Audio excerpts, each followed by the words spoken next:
Hi guys, May Love Tarot here. Welcome back po for your kapalaran sa pag-ibig. Para po ito sa mga water signs, Cancer, Scorpio, and Pisces.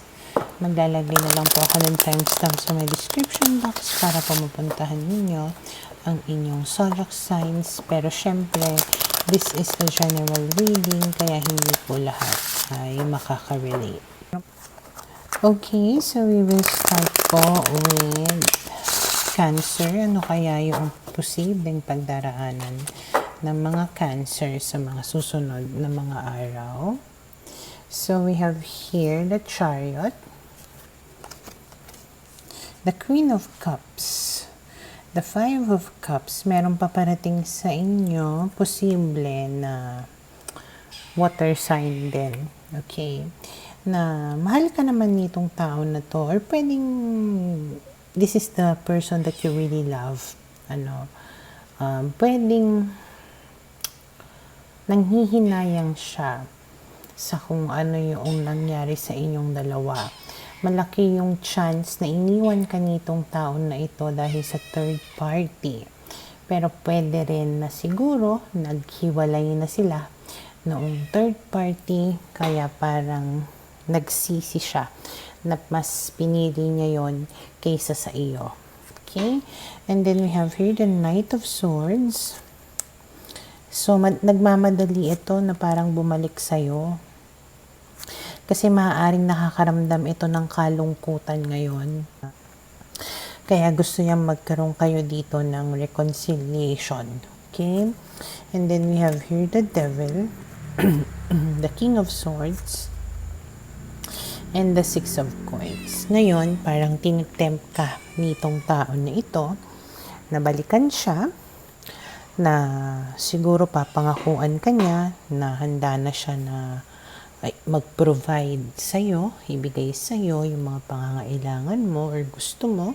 And there is a chance naman na nagiging honest siya sa mga pinagsasabi niya sa iyo. Okay? So, we have really the King of Coins and the Sun. So, pwede nga talaga na maging committed siya sa'yo at maging parang papaligayahin ka niya, magiging masaya yung relationship ninyong dalawa. And then we have here the Nine of Swords kasi talagang sobrang binabagabag yung konsensya niya sa kung ano man yung ginawa niya sa'yo. So, pwedeng nagkaroon na siya ng realization, natuto na siya, ganyan. Okay, kaya parang nag-decide siya na parang ikaw dapat yung siniseryoso niya. Okay? So, for now, ito yung nakikita ko na posibleng mangyari sa mga Cancer.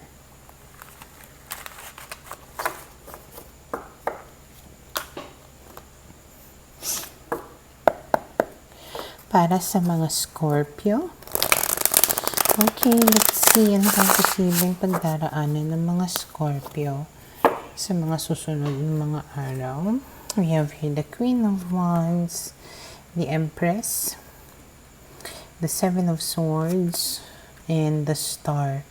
Okay, so base sa mga barahan na to, parang there is hope, kumbaga, sa relationship mo, okay, or sa love life mo, na mayroon ditong pwedeng na gigilty sa kung ano man yung ginawa niya na pangloloko sa'yo, and pwedeng i-gain muli nitong tao na ito yung trust mo, okay, na pwedeng mararamdaman mo sa mga susunod na mga araw na talagang inaalagaan ka nitong tao na ito. Okay, kasi nga nagigilty siya eh, parang may ginawa siyang kalokohan. And then we have here the Four of Coins, the Knight of Wands, the Nine of Cups, and we have here the Page of Coins.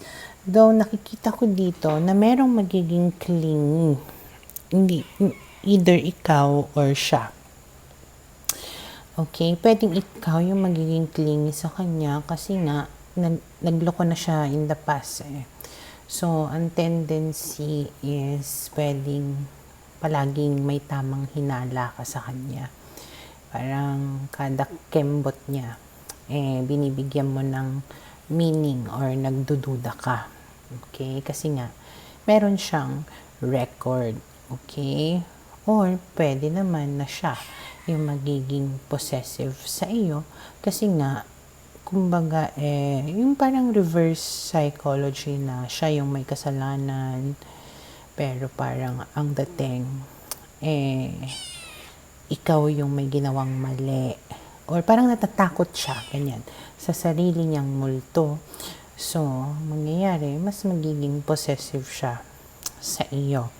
But, either way, nakita ko dito na magiging masaya ka naman. Okay? Sa mga susunod na mga araw. Kasi nga, pwede mong ma-interpret na yung pagiging possessive niya sa'yo ay parang mahal na mahal niya ako. Parang natatakot siya na mawala ako, pinagbabawalan niya ako ng ganito, ganyan. Yung tipong ganon, okay? So, pwedeng papangakuan ka rin itong tao na ito ng kung ano-ano to make you feel at ease or parang mag-gain muli yung trust mo. Okay? And then we have the Ace of Swords, the Three of Coins, and the King of Cups.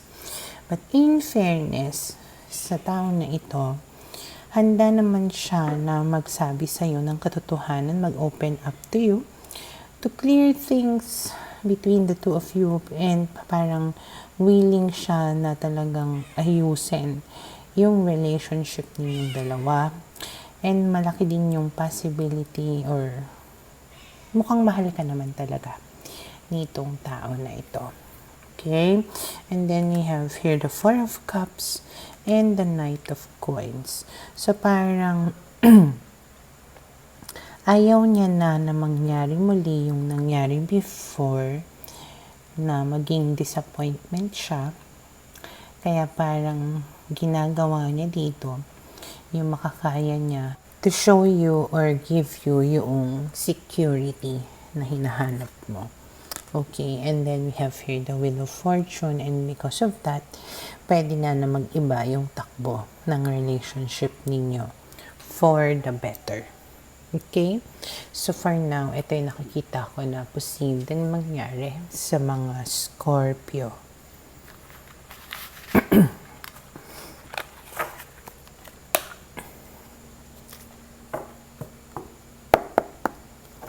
Para sa mga Pisces.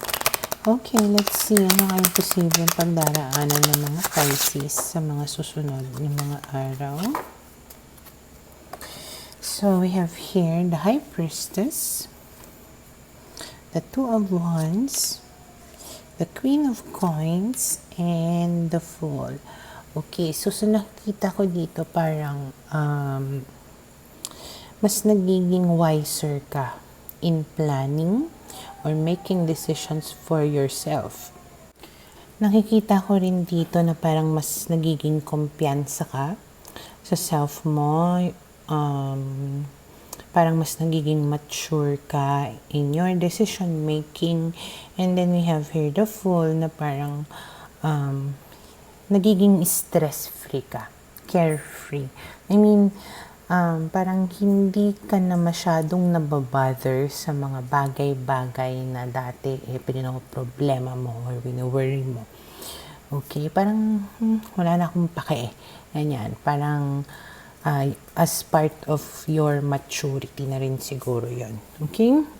And then we have here the Three of Wands. So, yung big sabihin, parang nakaka-move on ka na dito. Okay, especially if you were dealing with fire sign. Pwedeng nag-move on ka na dito sa tao na ito. Na tipong alam mo na wala namang mangyayari, wala ka namang future dyan sa tao na yan. Pwedeng na mulat na ang iyong mga mata with this person. Nakita mo na siya yung in a different light, ganyan. Kasi dati, kumbaga, parang bulag na bulag ka sa pag-ibig sa tao na to. So, ngayon, ayun, nakita mo na yung totoong kulay niya. Okay, na, kumbaga, ikaw, mature siya, immature. Okay? And then we have here the Queen of Cups, the Ten of Wands, and the World card. So, nakikita ko rin dito na yes, pwedeng mahal mo naman talaga itong tao na to. It's just that masyadong naging problematic siguro yung relationship ninyo at parang hindi mo na kinaya, kaya parang end of a chapter na yon for you. Okay?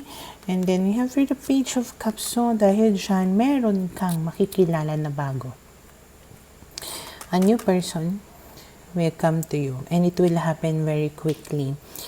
Yung parang it can start like a message. Okay, basta makakausap mo tong tao na to and it will escalate very, very quickly. Parang magkakainlawan kayo kaagad-agad. Okay, pwedeng ma-develop agad-agad yung relationship ninyo. But of course, you need to be careful, na wag masyadong maging mabilis or wag masyadong maging padalos-dalos muli. Kasi parang, kung nangyari yon, you might end up regretting it again. Remember, parang naging wise ka na dito Tumalino ka na when it comes to your future. Pero ayun, wag kang maging bobo muli sa pag-ibig. Okay? Kasi baka pagsisihan mo lang muli. Yeah, so take things slow. Okay, get to know the person more para walang sisihan. Okay, so for now, ito yung nakikita ko na posibleng mangyari sa mga Pisces.